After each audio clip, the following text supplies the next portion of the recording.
एक समय की बात है। किसी गांव में ग्वाला अपनी बीवी बच्चों के साथ रहा करता था। वह अपने छोटे से परिवार से बहुत खुश था। उस ग्वाले को भगवान की कृपा से एक बेटा और एक बेटी थी।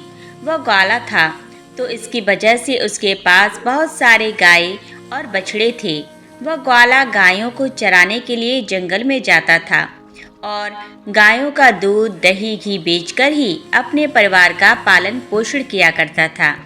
जितना भी वह ग्वाला कमाता था उसकी पत्नी उतने में ही संतुष्ट हो जाती थी और अपने बच्चों का पालन पोषण करती थी। परंतु अचानक से ही एक दिन उनके ऊपर गाज गिरी और कारणवश एक दिन उस ग्वाले पत्नी बहुत बीमार पड़ गई। वह बीमारी उस ग्वाले की पत्नी पर ऐसे हावी हुई कि अचानक ही उसकी पत्नी की मृत्यु हो गई। अब ग्वाले के ऊपर ही अपने दोनों बच्चों की जिम्मेदारी आ गई। कहते हैं कि अगर पिता मर जाए तो माँ अपने बच्चों को सही तरीके से पाल लेती है, लेकिन एक पिता ऐसा नहीं कर पाता है। उसी वजह से ही उस ग्वाले को भी बहुत परेशानी हो रही थी। वह गाय चराने के लिए जंगल में जाता था तो अपने बच्चों के लिए भोजन तैयार नहीं कर पाता था। बच्चे अभी छोटे थे। बेटी 12 साल की थी और बेटा 10 साल का था। कुछ समय ऐसे ही बीत गया। फिर ग्वाले ने बच्चों के पालन पोषण के लिए दूसरी शादी कर ली। ग्वाले की दूसरी पत्नी भी घर आ गई, परंतु वह कुलीनी थी। वह ग्वाले के बच्चों को बिल्कुल भी पसंद नहीं करती थी। वह उस ग्वाले के साथ प्यार का दिखावा करती थी, जिससे वह ग्वाला उस स्त्री के प्यार के जाल में फंस गया था। अब वह ग्वाला अपनी दूसरी पत्नी के साथ खुश रहने लगा था। अब ग्वाला अपनी दूसरी पत्नी की ही सारी बात मानता था। धीरे धीरे समय बीतता गया। बच्चे और बड़े हो जाते हैं। वह लड़का 15 साल का हो जाता है और उसकी दूसरी माँ लड़के को बिल्कुल भी पसंद नहीं करती थी। एक बार वह अपने पति से कहती है कि आप क्यों गाय बछड़ों को चराने जाते हो? अब ये लड़का बड़ा हो गया है, अब से गाय बछड़े चराने ये लड़का जाएगा। अब वह लड़का जब अपनी सौतेली माँ के मुंह से यह बात सुनता है तो वह बेचारा लड़का रोज सुबह जंगल में गाय बछड़े चराने के लिए जाने लगता है और शाम को वापस आ जाता है। अब इधर वह लड़की भी बड़ी हो गई थी। वह घर का सारा काम किया करती थी, घर का खाना बनाती है और अपने भाई को अपने हाथों से खाना खिलाती है। वह लड़की भगवान शिव की बहुत बड़ी भक्त थी। वह भगवान शिव का रोज पूजा पाठ किया करती थी। वह दोनों भाई बहन एक दूसरे को बहुत प्यार करते थे और दोनों आपस में बातें करते थे। अब वह भाई अपनी बहन से बोला कि बहन, पता नहीं हमारे पिताजी को क्या हो गया है, वह अब हम पर बिल्कुल भी ध्यान नहीं देते हैं। जब से हमारी माँ की मृत्यु हुई है तब से हमारे दिन कितने कष्ट भरे दिन होते जा रहे हैं। तब उस लड़के की बड़ी बहन अपने भाई को समझाती हुई कहती है कि तुम बिल्कुल भी चिंता मत करो, तुम्हारी बड़ी बहन है ना, तुम्हारे साथ जो कुछ भी होगा आगे देख लिया जाएगा। वैसे भी पिताजी अब सौतेली माँ के प्यार के मुंह में पड़ गए हैं, इसीलिए उन्हें कुछ दिख नहीं रहा है। यह कहकर वह अपने भाई को सांत्वना दे रही थी। फिर भाई कहता है, दीदी, मुझे माँ की बहुत याद आ रही है। अगर आज हमारी माँ होती तो हमें कितने प्यार से खाना खिलाती। दोनों भाई बहन अपनी माँ को याद करके रोने लगे। धीरे धीरे ऐसे ही दिन बीत रहे थे। एक दिन लड़का गाय चराने जंगल में गया हुआ था। तभी अचानक से जंगल में लड़के को एक शेर मिल गया। अब लड़का दौड़कर एक पेड़ पर चढ़ गया। उस लड़के ने शेर से कहा, शेर भाई, तुम मुझे क्यों खाना चाहते हो? तब शेर ने कहा, भाई, मैं काफ़ी दिनों से बहुत ही भूखा हूँ। मैं अपनी भूख मिटाने के लिए तुम्हें खाना चाहता हूँ। अगर तुम चाहते हो कि मैं तुम्हें ना खाऊं तो तुम मुझे एक गाय या बछड़ा दे दो, जिसे खाकर मैं अपनी भूख मिटा सकूं। तब पेड़ पर चढ़े उस लड़के ने कहा, अरे भाई, मैं अपनी बहन का इकलौता सहारा हूँ। उसे बस मेरी ही आस है। अगर तुम मुझे खा लोगे तो मेरी बहन की वो आखिरी आस भी टूट जाएगी और मेरी बहन तो रो रो कर मर ही जाएगी। मेरे पिता और सौतेली माँ हैं जो हम दोनों पर बहुत अत्याचार करते हैं। मैं अपनी बहन की उम्मीद को टूटने नहीं दे सकता हूँ। अगर फिर भी तुम्हें मुझे खाना है या फिर गाय और बछड़ा खाना है तो मैं अभी तुम्हें यह नहीं दे सकता हूँ, क्योंकि इसके लिए मुझे अपने माता पिताजी से पूछना होगा। तब वह शेर कहता है, ठीक है, कल तुम अपने माता पिता से पूछ कर आना।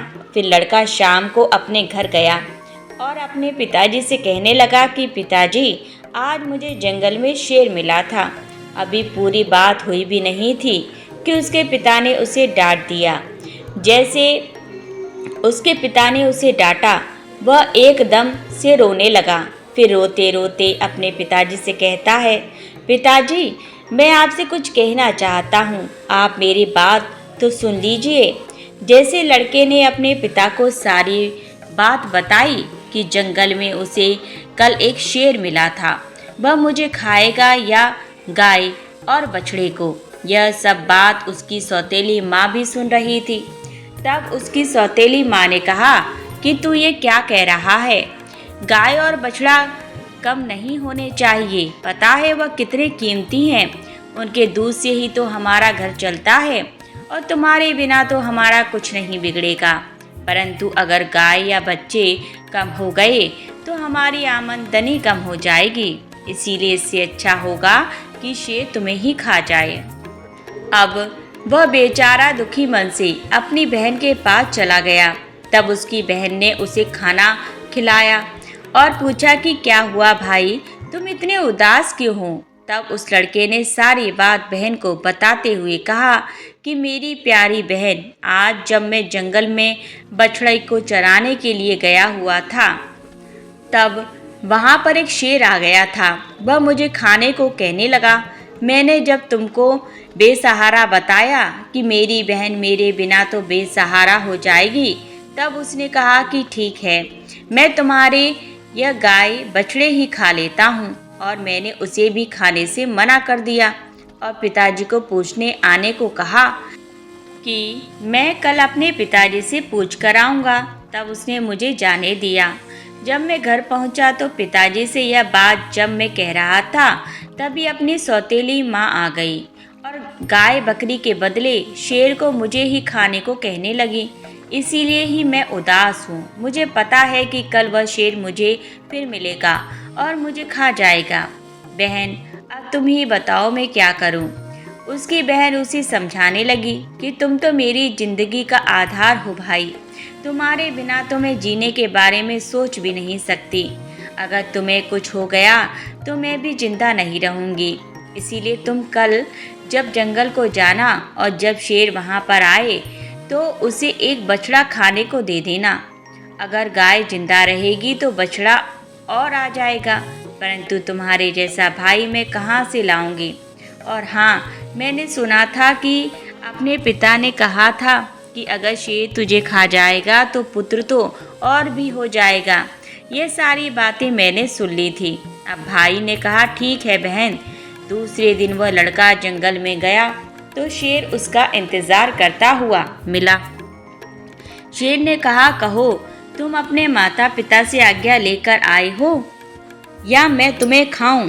तब लड़के ने सारी बात शेर को बताई और कहा, मेरी बहन ने कहा है कि तुम एक बछड़े को खा लो।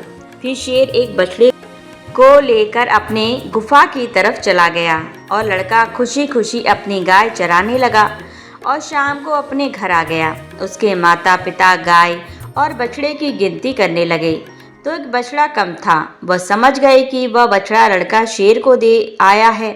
इस बात पर दोनों बहुत गुस्सा हो गए और उसे मारने लगे। उसके पिता ने उसे डंडे से इतना मारा कि वह बेहोश होकर जमीन पर गिर पड़ गया। उसकी बहन यह सब देख रही थी और उसको बहुत गुस्सा भी आ रहा था कि मेरे भाई को बिना किसी दोष के मारा पीटा जा रहा है, लेकिन वह कर भी क्या सकती थी। जब उसके माता पिता चले गए तब बहन अपने भाई को उठाकर कमरे में ले गई और उस पर पानी के छींटे मारने लगी। जब वह होश में आ गया तो उसे पानी पिलाया, खाना खिलाया और दोनों भाई बहन बहुत देर तक रोते रहे। फिर बहन ने कहा, भाई अब तुम्हारा यहाँ रहना खतरे से खाली नहीं है। मेरे पास माँ की एक निशानी है, यह अंगूठी। तुम यह अंगूठी पहन लो और यह घर छोड़कर चले जाओ। अगर तुम जीवित रहोगे तो मुझे उम्मीद रहेगी और हम कभी ना कभी ज़रूर मिल जाएंगे। कम से कम हम अलग होकर भी साथ तो रहेंगे। अब भाई की समझ में बहन की सारी बात आ गई थी। उसने कहा, बहन तुम ठीक कह रही हो, लेकिन मैं तुम्हें यहाँ अकेले छोड़कर कैसे चला जाऊँ? हमारी सौतेली माँ तुम पर भी अत्याचार करती है, तुमसे सब काम करवाती है, मारती पीटती है। तब बहन ने कहा, भाई अगर तुम ठीक रहोगे तो मैं सब सहन कर लूँगी, लेकिन तुम यहाँ से चले जाओ। भाई अपनी बहन की बात मान लेता है। अब बहन एक धागा उठाती है, उसको अपने भाई की कलाई पर बांध देती है। अब वह बहन अपने भाई से कहती है, भाई यह मेरी निशानी है, जब भी हम लोग मिलेंगे तो यह देखकर एक दूसरे को पहचान लेंगे। तुम यह धागा टूटने मत देना। अब भाई ने कहा, ठीक है। जब दोनों भाई बहन बातें कर रहे थे तो उसकी सौतेली माँ उन सबकी यह बातें सुन रही थी। तब वह मन में सोचने लगी, अच्छा यह बात है, अब मैं मज़ा चखा कर ही रहूँगी। जब वह लड़का और लड़की सो गए तो सौतेली माँ ने अपने पति से कहा कि मुझे तो इस लड़के का मांस खाना है। पति ने कहा, ठीक है, अगर तुम्हारी ज़्यादा इच्छा हो रही है तो मैं अभी इसका मांस लेकर आता हूँ। इसका बाप स्त्री के मुंह में इतना गिरा हुआ था, इसी वजह से वह निर्दयी बाप इतना निर्दयी, इतना कठोर हृदय का हो गया कि उसने अपने बेटे को उठाया और बाहर ले गया। उसके बाद कुल्हाड़ी से उसके छोटे छोटे टुकड़े कर दिए। फिर टुकड़े लेकर अपनी पत्नी के पास आया और बोला, ये लो खा लो। तब उसकी पत्नी ने उन टुकड़ों की सब्जी बनाई और चावल बनाया। फिर उसने एक थाली अपने लिए और एक पति के लिए लगाई। तब उसके मन में विचार आया कि अरे उस बहन को कैसे भूल सकती हूँ। आखिर भाई बहन का बहुत प्यारा, बहुत गहरा प्यार था ना। अब इस प्यार में इसे इसके भाई का मांस तो जरूर खिलाना चाहिए। सौतेली माँ ने बहन को बुलाया और एक थाली उसके लिए भी लगाई और कहा, खाओ। तब बहन सोचने लगी कि इतने प्यार से तो माँ ने कभी मुझे खाना नहीं दिया, ज़रूर कोई बात है। जब वह खाना खाने लगी तो बहन ने देखा कि थाली में वही उंगली आ गई है जिसमें वह अंगूठी थी, जो उसके माँ की निशानी थी, जिसे उसने अपने भाई को दिया था। बहन तुरंत समझ गई, क्योंकि वह सुबह से अपने भाई को खोज रही थी, लेकिन उसे उसका भाई कहीं नहीं दिखाई दिया। अब उसका शक यकीन में बदल गया। अब वह रोती जा रही थी। वह तुरंत ही वहाँ से उठी और भागकर अपने कमरे में चली गई। तभी उसे बड़े बुजुर्गों की बात याद आ गई कि किसी इंसान की मुक्ति तब तक नहीं होती जब तक कि उसकी अस्थियां नदी में विसर्जित नहीं होती। उसने सोचा, मेरे भाई की भी तो मुक्ति कभी नहीं होगी, यह तो लोग उसे मार कर खा गए। तभी उसने वह उंगली उठाई और चलते चलते वह नदी के किनारे पहुंच गई। वह बहन उंगली को अपने हाथों में लेकर जोर जोर से रोने लगी और भगवान शिव को याद कर रही थी कि हे भगवान, आपके होते हुए ऐसा कैसे हो सकता है? मेरा भाई मुझसे कैसे दूर हो सकता है?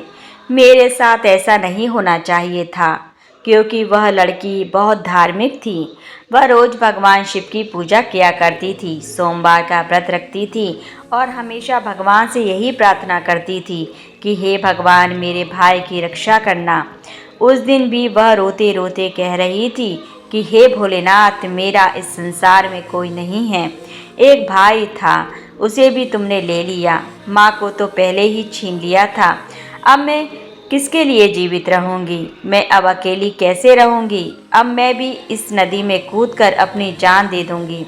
फिर उसने वह उंगली नदी में डाली और भगवान भोलेनाथ से प्रार्थना करने लगी कि हे भोलेनाथ, मेरे भाई को मुक्ति देना। वह जहाँ कहीं भी है उसकी आत्मा को शांति मिले। जैसे ही वह नदी में कूदने वाली होती है तो उसने देखा कि जो उंगली उसने नदी में डाली है वह तोता बनकर उड़ गया और नदी के पास एक पेड़ था, वह उस पर जाकर बैठ गया। फिर तोता ने कहा, बहन तू क्यों दुखी होती है?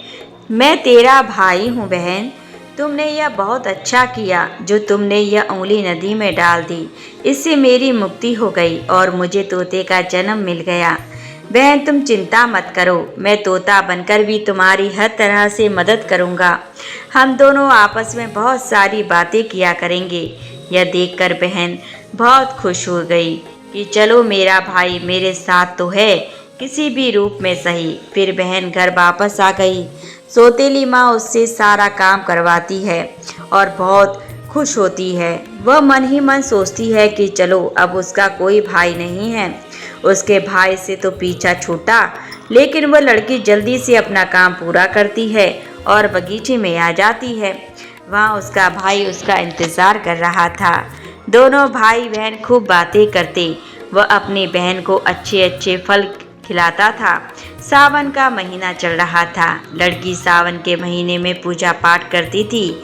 सावन सोमवार का व्रत रखती थी और पूजा पाठ करने के बहाने ही वह बगीचे में आ जाती थी। भाई ने बहन से कहा, बहन तुम चिंता मत करना, यदि माँ पिताजी तुम्हें यहाँ ना आने दें तो मैं घर के बाहर किसी डाल पर तुम्हें बैठा दिखाई दूंगा। बहन बहुत खुश थी। वह मन से बहुत खुश रहने लगी। एक दिन उस बहन ने अपने भाई से कहा, भैया बहुत ही जल्द रक्षाबंधन का त्यौहार आने वाला है तो आपको राखी भी बांध दूंगी। अब उस भाई ने सोचा, मुझे अपनी बहन के लिए कुछ ना कुछ तो करना ही चाहिए। एक तो यह मेरे निर्दय माता पिता के साथ रहती है, तो जो उन्होंने मेरे साथ किया कहीं मेरी बहन के साथ ना कर दें। भाई ने मन में विचार किया कि मुझे उनसे बदला लेना होगा। फिर उसने भगवान से प्रार्थना की कि हे भगवान मेरी बहन की रक्षा करना। तभी वह तोता एक लोहार के पास पहुंच गया। जब वह तोता लोहार के पास गया तब उस लोहार से तोते ने कहा, पिता ने मारा, माँ ने मरवाया, बहन सरसरा रोई थी, मैं हरियल तोता बन उड़ाया। तब उस लोहार को उस तोते की बात कुछ समझ में नहीं आई। फिर वह लोहार कहने लगा, तुम क्या कह रहे हो? मेरे तो कुछ भी समझ में नहीं आया। फिर उसने वही दोहराई बात, पिता ने मारा, माँ ने मरवाया, बहन सरसरा रोई थी, मैं हरियल तोता बन उड़ाया। तोते को बोलता हुआ देखकर उस लोहार को उसकी बातें सुनने का मन हुआ। वह कहने लगा, हे तोते तुम मुझे खुलकर बताओ, तुम क्या कहना चाहते हो? तब तोते ने सारी बात लोहार को बताई। लोहार तोते की बात सुनकर कहता है, हे स्वान तुम्हारी तो जिंदगी बहुत ही दुख भरी है। यह सुनकर मुझे रोना आ रहा है। तुम बताओ तुम मुझसे क्या चाहते हो? अगर तुम चाहो तो मैं तुम्हारे लिए अपनी जान भी दे सकता हूँ। तब तोते ने कहा, मुझे कुछ नहीं चाहिए, बस तुम मेरे लिए एक ऐसी कटार बना दो जो तलवार से भी तेज हो। लोहार ने कहा, ठीक है भाई। फिर उस लोहार ने तोते के लिए कटार बनाई। जब वह कटार बन गई तो तोते ने कहा, इस कटार को मेरे पंखों में छुपा दो। लोहार ने कटार को तोते के पंखों में छुपा दिया। वह तोता वापस पेड़ पर आ गया। उसने अपनी बहन को कुछ नहीं बताया। उसकी बहन उससे मिली, बातें की, साथ में भोजन किया और वह घर वापस चली गई। अगले दिन वह तोता एक सोनार के पास गया और तोते ने सोनार से भी वही बातें कहीं। बाप ने मारा, माँ ने मरवाया, बहन सरसरा रोई थी, मैं हरियल तोता बन उड़ाया। सोनार ने कहा, तुम क्या कह रहे हो? मुझे कुछ समझ में नहीं आ रहा है। वह फिर से वही कहने लगा। सोनार को भी उसकी बातें जानने की इच्छा हुई कि यह क्या कहना चाहता है। सोनार ने तोते से कहा कि तुम मुझे सीधे सीधे बताओ, तुम क्या कहना चाहते हो? तोते ने सोनार को भी अपनी सारी बात बता दी। सोनार भी तोते की बात सुनकर बहुत दुखी हुआ। सोनार को उससे बहुत हमदर्दी हो जाती है और सोनार भी उसकी बातें सुनकर रोने लगता है। फिर सोनार कहता है, बताओ मैं तुम्हारी क्या मदद कर सकता हूँ। तब तोते ने कहा कि भाई, रक्षाबंधन आने वाला है, मैं अपनी बहन को सोने के कुछ गहने देना चाहता हूँ, तो तुम मेरी बहन के लिए गहने बना दो। तोते की बात सुनकर सोनार ने कहा, बस इतनी सी बात, बताओ क्या क्या बनाना है। फिर सोनार ने उसकी बहन के लिए कुछ गहने बना दिए। फिर क्या था, तोते ने उसे बहुत धन्यवाद दिया और कहा, भाई तुम ये गहने मेरी गर्दन में डाल दो। फिर सोनार ने वह गहने उसकी गर्दन में डाल दिए। फिर तोता उड़कर उसी पेड़ पर आ गया जिस पेड़ पर वह रहता था और उस पेड़ के कोटर में वह गहने रख दिए। धीरे धीरे समय बीतता गया। फिर रक्षाबंधन का त्योहार भी आ गया। उसकी बहन को उसको राखी बांधने आई। दोनों भाई बहन बहुत खुश हुए। तोते ने सारे गहने अपनी बहन को दे दिए। गहने पाकर बहन बहुत खुश हो गई। फिर उसने पूछा कि भाई, तुम्हारे पास ये गहने कहाँ से आए। तब तोते ने कहा, मेरा एक सोनार दोस्त है, उसने मुझे बनाकर दिए हैं। फिर बहन खुशी खुशी घर चली गई। जब सौतेली माँ ने उसे गहने पहनते हुए देखा तब वह जल भुन गई और उसे मारते हुए बोली, यह गहने तू कहाँ से चोरी करके लाई है। तब उसने कहा, माँ, मैंने ये गहने कहीं से चुराए नहीं हैं, ये तो मेरे भाई ने मुझे दिए हैं जो एक तोता है।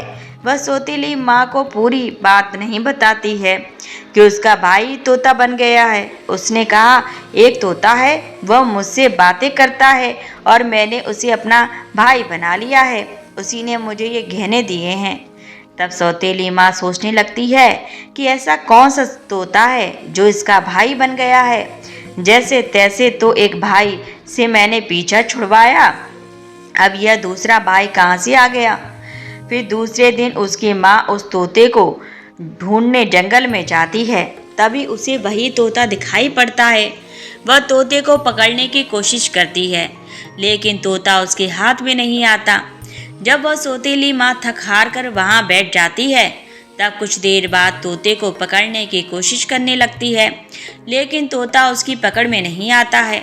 वह सोचती है कि कैसे भी करके मैं इसे पकड़ लूँ और मार दूँ। इससे ज़्यादा भाई बनने का शौक है। वह सुबह से शाम तक तोते को पकड़ने की कोशिश करती रही, लेकिन वह उस तोते को नहीं पकड़ पाती है।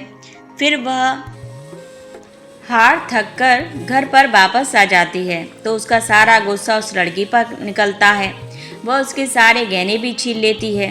अगले दिन वह बहन अपने भाई उस तोते से मिलने जाती है तो तोता कहता है, बहन, जो गहने मैंने तुम्हें दिए थे वह कहाँ हैं। तब बहन कहती है, भैया, वह गहने तो माँ ने छीन लिए हैं और मुझे बहुत मारा पीटा भी। अपनी बहन की ये बात सुनकर उस तोते को बहुत गुस्सा आता है और वह कहता है, बस अब इसके पाप का घड़ा भर चुका है, अब इनको सजा मिलनी ही चाहिए।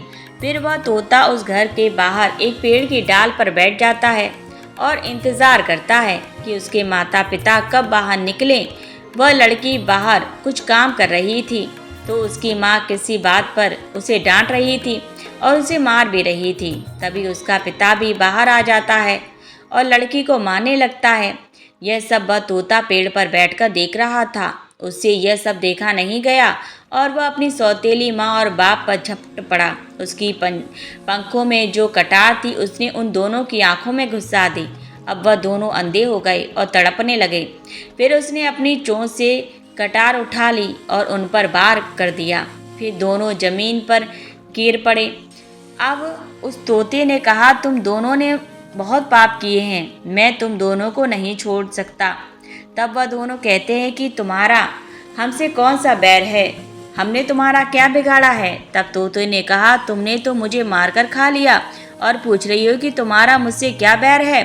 फिर वह दोनों तड़प तड़प कर मर जाते हैं।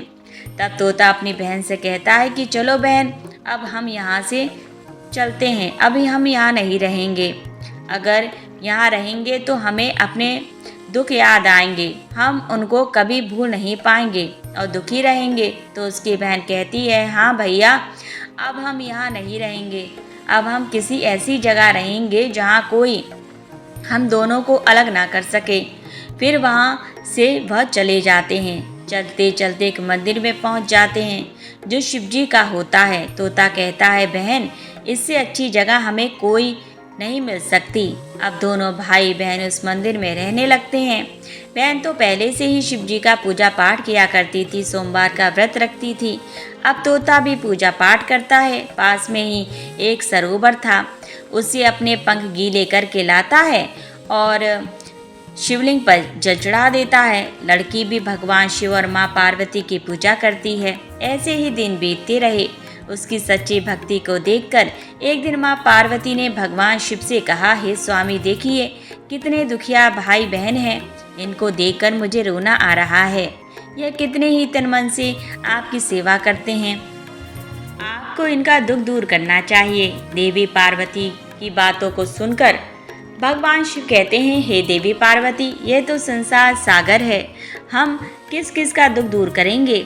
लेकिन पार्वती माँ हट करने लगी और कहने लगी, नहीं स्वामी, आपको इन दोनों का दुख दूर करना ही होगा। तब भगवान शिव देवी पार्वती के हट के आगे मान जाते हैं हार। जब वह दोनों भाई बहन भगवान शिव की पूजा कर रहे होते हैं, उसी समय भगवान शिव और माँ पार्वती प्रकट होते हैं और उनसे मनचाहा वरदान मांगने को कहते हैं। तो लड़की ने कहा, हे भगवान, मुझे कुछ नहीं चाहिए, मैं तो बस इतना चाहती हूँ कि मेरा भाई पहले वाले रूप में आ जाए और हम भाई बहन को कोई अलग ना कर सके। उसकी यह बात सुनकर भगवान शिव और माँ पार्वती भी बहुत खुश होते हैं और उन्हें वरदान देते हैं कि उसका भाई पहले जैसा हो जाए। इतना कहकर वह अंतर्ध्यान हो जाते हैं। फिर भगवान शिव और देवी पार्वती की कृपा से वह लड़का पहले जैसा हो जाता है और अब दोनों भाई बहन बहुत खुश हो जाते हैं और भाई बहन खुश होकर भगवान शिव की पूजा करने लगते हैं और बड़े प्यार से मंदिर में रहने लगते हैं। मित्रों, आज की वीडियो यहीं संपन्न होती है। आपको हमारे द्वारा सुनाई गई यह कथा कैसी लगी? यदि अच्छी लगी हो तो वीडियो को लाइक ज़रूर करें और इसी प्रकार के यदि आप भविष्य में वीडियो देखना चाहते हैं तो हमारे चैनल को सब्सक्राइब अवश्य कर लीजिएगा। पूरी वीडियो वॉच करने के लिए धन्यवाद। ओम नमः शिवाय।